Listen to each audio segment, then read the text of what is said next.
코 성형을 할 때 많은 부분들을 고려하시겠지만 어떠한 보형물을 쓸지도 고민거리 중에 하나이실 것 같은데요. 이번 영상에서는 요즘 인기 있는 3D 맞춤 보형물인 소핏 보형물은 무엇인지, 기존에 쓰고 있던 실리콘 보형물과는 어떤 차이가 있는지 자세하게 알려드리겠습니다.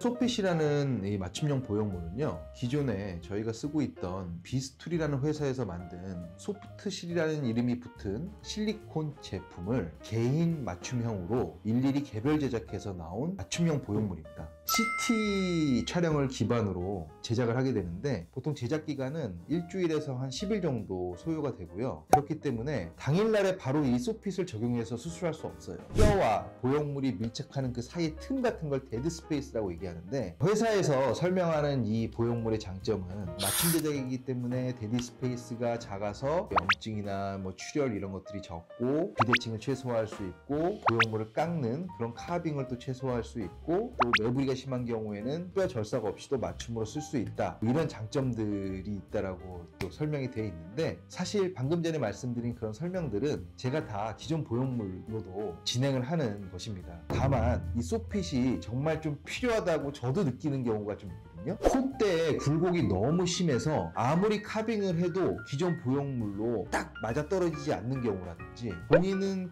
코가 좀 넓은 느낌을 주고 싶은데 기존의 보형물로는 그 넓은 폭을 커버하기 어려운 경우, 그래서 제가 생각하는 이 3D 맞춤 보형물 소핏의 장점은 비개방 수술에서는 훨씬 유리하다. 저 같은 경우에는 거의 90% 이상을 개방형 수술로 진행하고, 비개방 수술은 잘 진행하지 않습니다. 좀 더 이쁜 코끝의 느낌을 만들기 좀 어려워서인데요, 콧구멍 안쪽으로만 절개를 하고 들어가는 수술이기 때문에 그 좁은 틈으로 보형물을 넣었다가 좀 안 맞으면 다시 또 뺐다가 넣었다 뺐다를 여러 번 해야 되는데, 그 과정에서 균이라든가 이런 거에 좀 더 오염될 가능성이 좀 더 높아질 수 있거든요. 전체적으로 봤을 때 너무 수술 시간이 오래 걸리는 것은 염증의 확률도 증가할 수 있고, 출혈의 문제라든가 복합적인 다른 문제가 생길 수 있기 때문에, 그런 데 있어서 이미 딱 맞춰져 있는 이런 3D 보형물 같은 경우에는 수술 시간을 단축시킬 수 있는 좀 장점이 있다고 생각합니다. 하지만 3D 맞춤 보형물이라고 해서 100% 완벽해서 아무런 카빙 없이 그냥 또 그대로 쓸 수 있는 것도 아니라고 생각하거든요. 3D 보형물을 제작할 때는 CT 기반으로 콧뼈에서부터 그 밑에 있는 연골까지 전부 CT 기반으로 맞춰서 제작을 하게 되지만,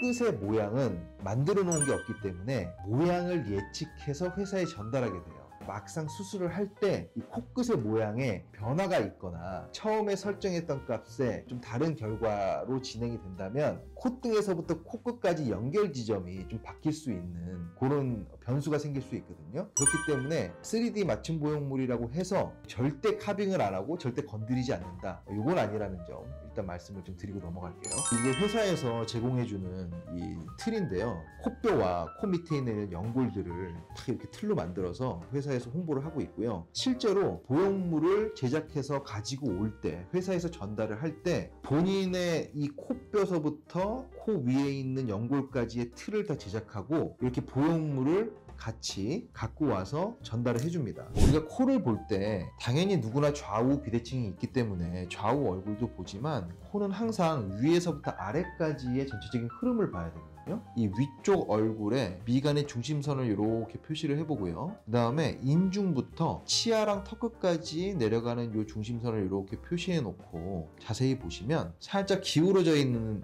이 연결 지점을 좀 보실 수가 있죠. 코가 내려가는 이 축의 틀어짐이 좀 심하고, 고개를 더 이렇게 들어서 보면 이 코뼈의 산의 양쪽 경사면의 기울기가 삼각형이 이런 정삼각형이 아니라 약간 이렇게 이쪽으로 이렇게 밀린 듯한 느낌의 이 코뼈를 갖고 계시죠. 이 코뼈의 산 정상의 기울기도 보면 이런 식으로 형성이 돼 있어서, 이런 분들이 보통 수술해서 보형물이 이렇게 왼쪽으로 자꾸 넘어가려고 하는 성질이 생기거든요. 왜냐하면 땅이 평평하지가 않고 이쪽으로 기울어져 있고 얼굴도 틀어져 있기 때문에. 그리고 이렇게 양쪽이 다르다 보면 이 코뼈의 사이드면이 좀 다른 게 많이 보이거든요. 옆면까지도 비대칭을 좀 잡기 위한 보형물을 제작했고 적용을 했습니다. 네, 오늘 이렇게 소핏에 대해서 말씀드려 봤는데요. 무조건 소핏으로 해야 된다고 말씀드리는 건 아닙니다. 수술비의 증가가 생길 수 있고요. 제작기간이라는 것도 필요하고, 맞춤형 보형물로 안 해도 수술을 잘하는 선생님들은 본인의 얼굴에 맞게 깎고 카빙하고 모양 잡고 다 그렇게 해서 기존의 보형물들을 더 잘 쓰고 있기 때문에 소핏만이 무조건 답은 아니다. 하지만 기존의 보형물로 좀 커버하기 어려운 모양이라든가 뭔가 심한 경우, 이런 소핏으로 커버할 수 있는 이런 여지와 여력이 생길 수 있으니까 그런 경우에는 충분히 조금 비용이 발생하더라도 고려해 볼 가치가 있다, 이렇게 말씀드리고 싶어요. 어떤 보형물을 선택해서 수술할지는 본인의 얼굴 상태라든가 조건, 이런 거에 따라서 달라질 수 있으니 직접 방문하셔서 CT도 찍으시고 상담도 진행하시면서 선생님과 잘, 또는 저와 잘 상의해서 결정하셨으면 좋겠습니다.